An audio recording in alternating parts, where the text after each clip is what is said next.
कामदा एकादशी। चैत्र मास के शुक्ल पक्ष की एकादशी को कामदा एकादशी कहा जाता है और इस एकादशी का व्रत धारण करने से समस्त प्रकार की मनोकामनाएं पूर्ण हो जाती हैं।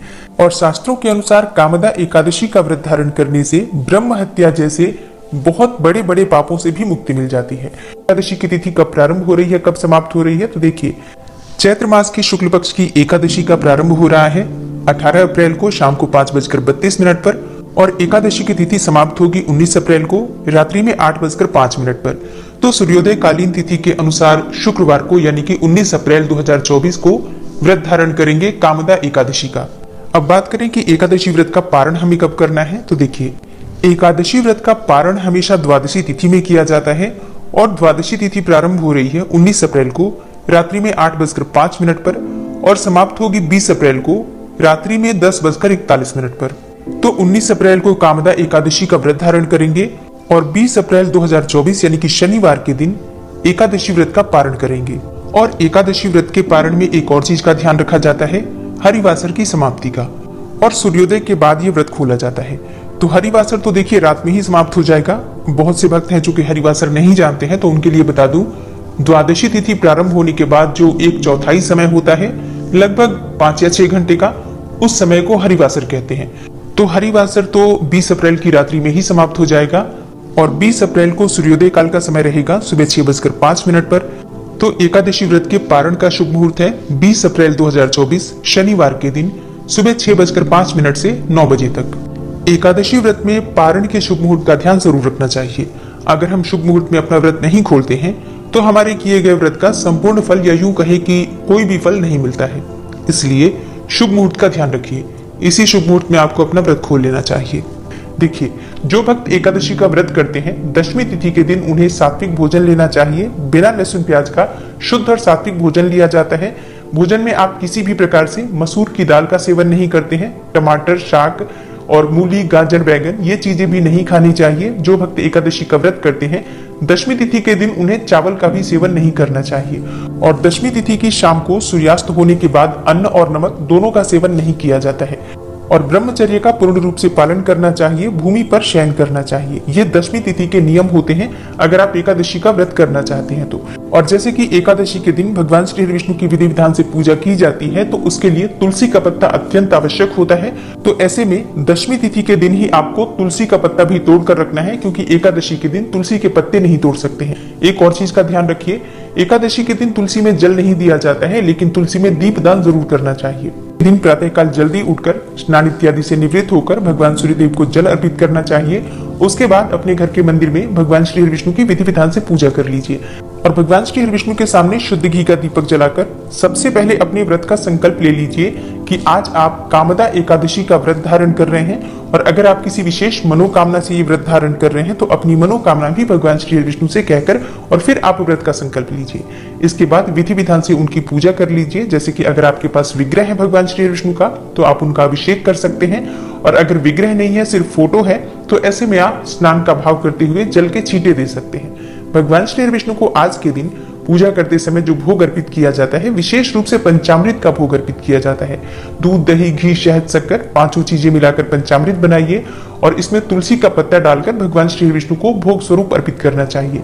आप चाहे तो फलों का भोग लगा सकते हैं, सफेद मिठाई का भोग लगा सकते हैं, मखाने की खीर का भोग लगा सकते हैं। जो भी आपके पास उपलब्ध हो श्रद्धा सामर्थ्य के अनुसार भोग अर्पित करना चाहिए।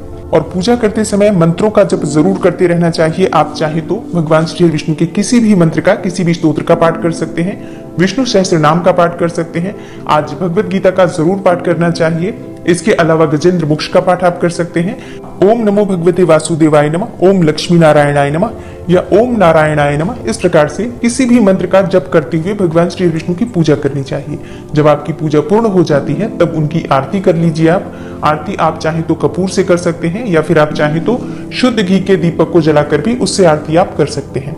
सुबह की पूजा यथासंभव यथाशक्ति जितना भी आपके पास समय हो उसके अनुसार कर लीजिए।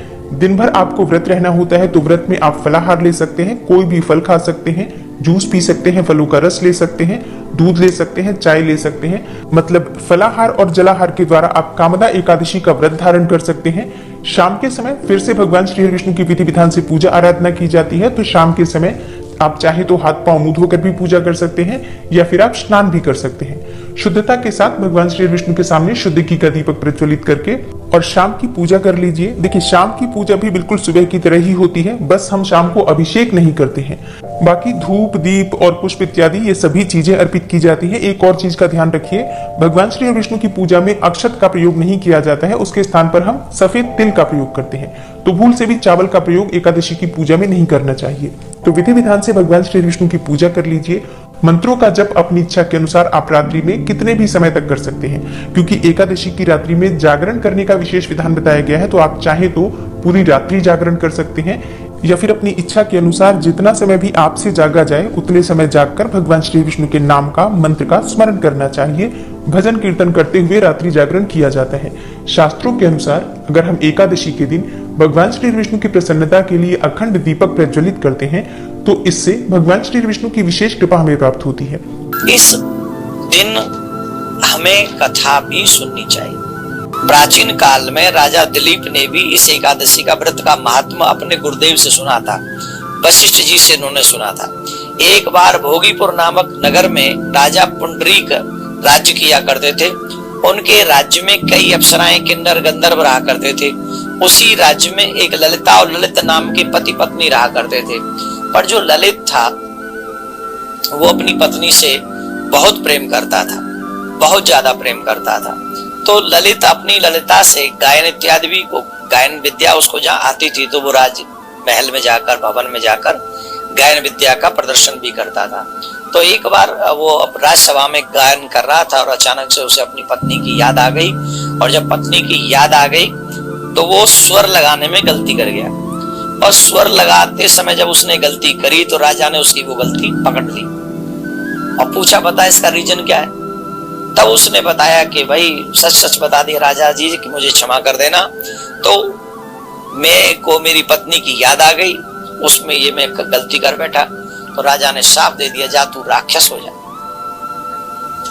जब ललित को ये शाप लग गया कि तू राक्षस हो जा, तो वो मनुष्य योनि से राक्षस बन गया और इससे ललिता को काफी दुख हुआ और वो श्रृंगी ऋषि के पास में गई। बोले, महाराज मेरे पति को ऐसे राक्षस बनना पड़ा है, अब कृपा करके आप बताइए कि मेरे पति की मुक्ति कैसे होगी। तो उस समय श्रृंगी ऋषि ने उनको कहा था कि देवी तुम चैत्र मास की कामदा एकादशी का व्रत करो, जिससे तुम्हारे पति का किया हुआ अपराध नष्ट हो जाएगा, राक्षस होने से उसको मुक्ति मिल जाएगी।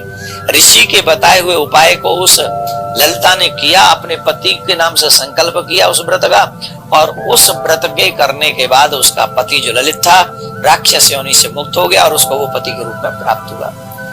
इस व्रत को करने से बहुत बड़ा फल मनुष्य को मिलता है और इससे बड़ी बड़ी हत्याओं से, ब्रह्म हत्या जैसे पापों से, पिशाच योनि से व्यक्ति को मुक्ति मिल जाती है।